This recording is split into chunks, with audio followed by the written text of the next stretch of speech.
Item ಯಾವುದೇ ಇರಲಿ try ಮಾಡಿ ಆಚಿ ಚಿಕನ್ ಮಸಾಲಾ. ಆಚಿ ಚಿಕನ್ ಮಸಾಲಾ.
ಅಜ್ಜಯ್ಯನ ಅಪ್ಪಣೆಯನ್ನ ಪಡೆಯದೆ ಯಾವುದೇ ಕೆಲಸವನ್ನ ಡಿ.ಕೆ. ಶಿವಕುಮಾರ್ ಅವರು ಮಾಡೋದಿಲ್ಲ.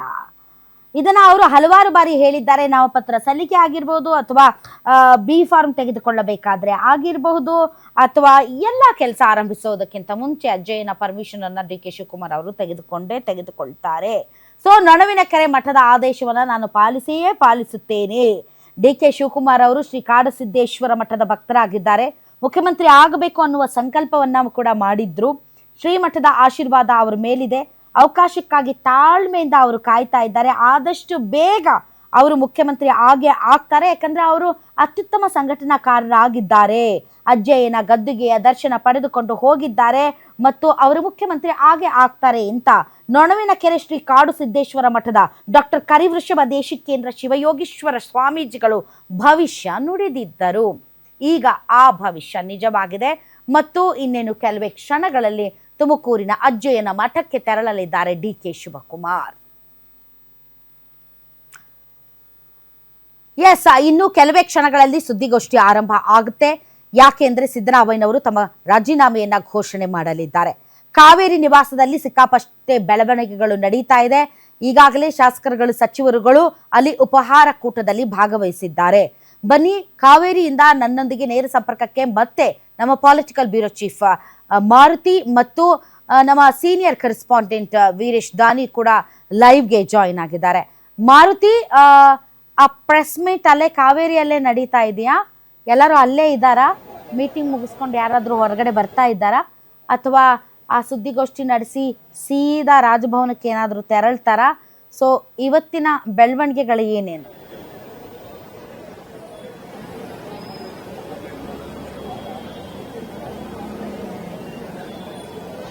ರಾಧಾ, ಬೆಳಿಗ್ಗೆ 9 ಗಂಟೆಗೆ ಆರಂಭ ಆದಂತಹ ಸಿದ್ದರಾಮಯ್ಯ ಅವರ ನಿವಾಸದಲ್ಲಿನ ಬ್ರೇಕ್ಫಾಸ್ಟ್ಗೆ ಎಲ್ಲಾ ಸಚಿವರು ಕೂಡ ಆಗಮಿಸಿದ್ದಾರೆ. ಸಚಿವರು ಆಗಮಿಸಿದ ತಕ್ಷಣ ಡಿ.ಕೆ. ಶಿವಕುಮಾರ್ ಆಗಮಿಸಿದ ತಕ್ಷಣ ಸಿದ್ದರಾಮಯ್ಯ ಅವರು ಬ್ರೇಕ್ಫಾಸ್ಟ್ ಮೀಟಿಂಗ್ ಅನ್ನು ಶುರು ಮಾಡಿದ್ರು.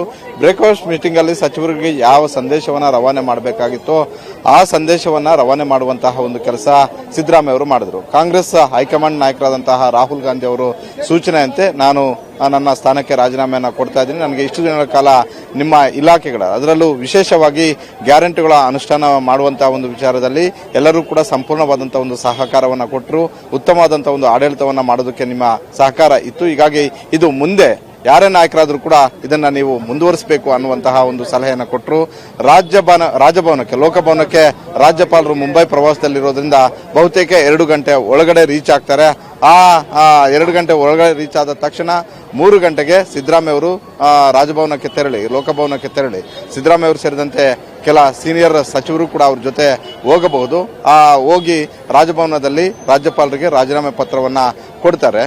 ಇದಿಷ್ಟು ಸಿದ್ದರಾಮಯ್ಯ ಅವರ ಡೆವಲಪ್ಮೆಂಟ್ ಆಗ್ತಿದ್ರೆ, ಮತ್ತೊಂದು ಕಡೆ ಡಿ.ಕೆ. ಶಿವಕುಮಾರ್ ಅವ್ರಿಗೆ ಸಂಕಷ್ಟ ಬಂದಾಗ ಆಗಿರ್ಬೋದು, ಅವ್ರಿಗೆ ಖುಷಿ ಕೊಟ್ಟಾಗ ಆಗಿರ್ಬೋದು, ಪ್ರತಿ ವಾರವೂ ಕೂಡ ಪ್ರತಿ ತಿಂಗಳಿಗೂ ಒಂದೊಮ್ಮೆ 2 ಬಾರಿ ನೊಣವಿನಕೆರೆ ಅಜ್ಜಯ್ಯನ ಮಠಕ್ಕೆ ಹೋಗ್ತಾ ಇದ್ದಾರೆ. ಇವತ್ತು ಡಿ.ಕೆ. ಶಿವಕುಮಾರ್ ಅವರ ಡೆವಲಪ್ಮೆಂಟ್ ಏನಿದೆ ಅಂತ ಯಾಕಂತ ಹೇಳಿದ್ರೆ, ಡಿ.ಕೆ. ಶಿವಕುಮಾರ್ ಅವರ ಡೆವಲಪ್ಮೆಂಟ್ ಆಗಿರ್ಬೋದು, ಕಾಂಗ್ರೆಸ್ ಬಿಡ್ನ ಸಂಪೂರ್ಣ ಡೆವಲಪ್ಮೆಂಟ್ಗಳನ್ನ ಫಾಲೋ ಮಾಡುವಂಥದ್ದು ನಮ್ಮ ಸ್ಪೆಷಲ್ ಕರೆಸ್ಪಾಂಡೆಂಟ್ ವೀರೇಶ್ ದಾನಿ. ಈಗ ನನ್ನ ಜೊತೆ ವೀರೇಶ್ ದಾನಿ ಅವರು ಇದ್ದಾರೆ.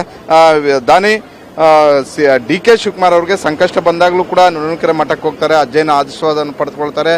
ಈಗ ಖುಷಿ ಬಂದಾಗ್ಲೂ ಕೂಡ ಪಡ್ಕೊಳ್ತಾರೆ. ಈಗಿನ ಇವತ್ತಿನ ಡೆವಲಪ್ಮೆಂಟ್ ಏನು? ಖಂಡಿತವಾಗಿಯೂ ಸರ್, ತಾವು ಹೇಳಿದಾಗೆ DCM DK ಶಿವಕುಮಾರ್ ಅವರು ಮೊದಲಿನಿಂದ ಸಹ ಬಹುದೊಡ್ಡದಂತ ದೈವ ಭಕ್ತರು.